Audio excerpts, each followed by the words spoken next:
Hello दोस्तों। मेरी mummy 3 साल पहले ट्रेन एक्सीडेंट में गुजर गई थी और मैं अपने मम्मी पापा की अकेली बेटी थी। मेरा नाम कोमल है। हम लोग काफी साल पहले मुंबई में शिफ्ट हो गए थे। यहाँ हमारे 2-3 फैमिली फ्रेंड्स के अलावा और कोई रिश्तेदार नहीं था। बस हम दोनों अकेले रहते थे। मम्मी के बाद हम सिर्फ 2 रह गए थे। घर में ही पापा ने जनरल स्टोर की दुकान खोली हुई थी, जिससे हमारी इनकम होती थी। मम्मी के जाने के बाद मुझे भी अकेलापन महसूस होता था। सुबह में स्कूल चली जाती थी। काम वाली सुबह घर की सफाई वगैरह करके खाना तैयार करके चली जाती थी।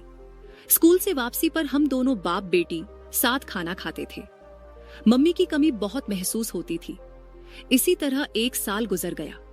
मैं सोचती थी कि अगर मुझे मम्मी की इतनी कमी महसूस होती है तो पापा का क्या हाल होता होगा। मैं जवान हो रही थी। मेरा शरीर लड़की से औरत बन रहा था। फिर एक रात को जो हुआ उससे हम दोनों बाप बेटी की जिंदगी बदल गई। जुलाई की रात थी। बहुत तेज बारिश हो रही थी। बादल बहुत जोर जोर से गरज रहे थे। मैं अपने कमरे में सहमी हुई सोने की कोशिश कर रही थी, मगर डर के मारे नींद नहीं आ रही थी। अचानक से बादल बहुत जोर से गरजने लगे तो मेरी चीख निकल गई और जल्दी से मैं पापा के रूम की तरफ भागी और पापा के बिल्कुल सामने जाकर खड़ी हो गई।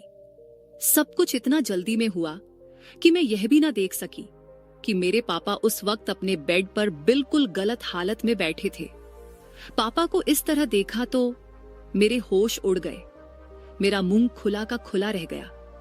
मैंने बोला, सॉरी पापा, मैं डर गई थी, इसलिए जल्दी में दरवाजा बिना नोक किए अंदर आ गई। इतनी देर में पापा ने अपने ऊपर बेडशीट डाल ली और घबराकर उठकर बेड पर बैठ गए और बोले, सॉरी बेटा, तुमने मुझे इस तरह देख लिया।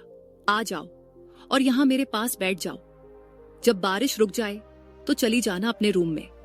मैंने बोला, मैं अभी चली जाती हूँ। पापा, आप डिस्टर्ब होंगे, आप कुछ कर रहे थे।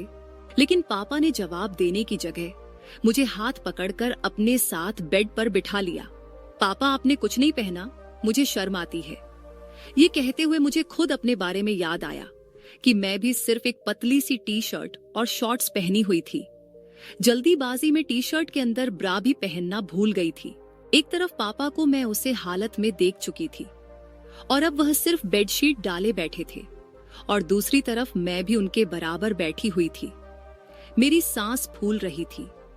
मुझे उस रात पापा के बराबर बैठकर पहली दफा एहसास हुआ कि मैंने इतनी बड़ी होकर भी अभी तक कुछ नहीं किया था। एकदम कुंवारी थी।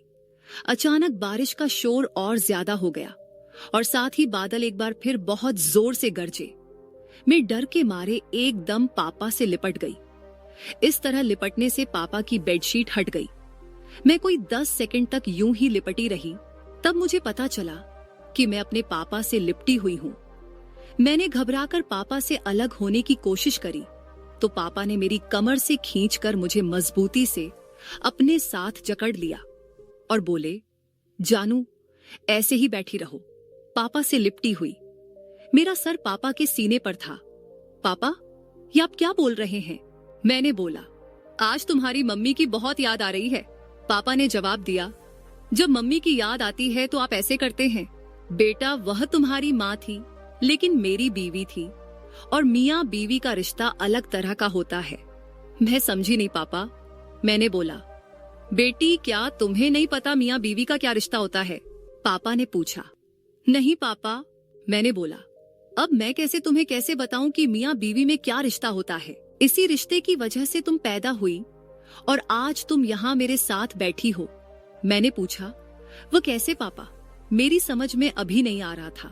पापा बोले, शादी के बाद मियाँ अपनी बीवी के साथ कुछ करता है तो फिर 9 महीने बाद बच्चा पैदा होता है। मैं बोली, पापा अभी भी समझ नहीं आया।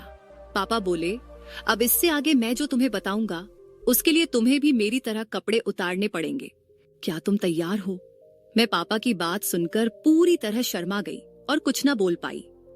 मैं कुछ समझकर बोल पाती उससे पहले ही पापा ने मेरी टी-शर्ट निकाल दी। आज मेरे अपने पापा जो कुछ भी मेरे साथ करने जा रहे थे, ये मेरी जिंदगी का सबसे अनोखा तजुर्बा था। अब पापा अपनी बेटी के साथ वह करने जा रहे हैं जो पापा मेरी मम्मी के साथ करते थे, और पापा पुल मस्ती में थे।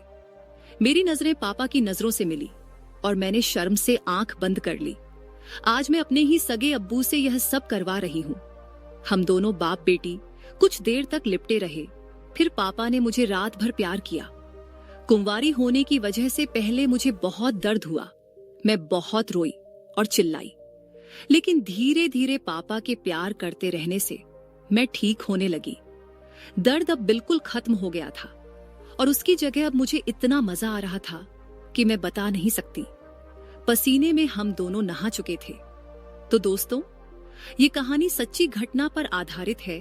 अगर आपको पसंद आई हो तो लाइक कर दीजिए, चैनल को सब्सक्राइब कर दें और हाँ, दोस्तों से शेयर करना ना भूलें। धन्यवाद।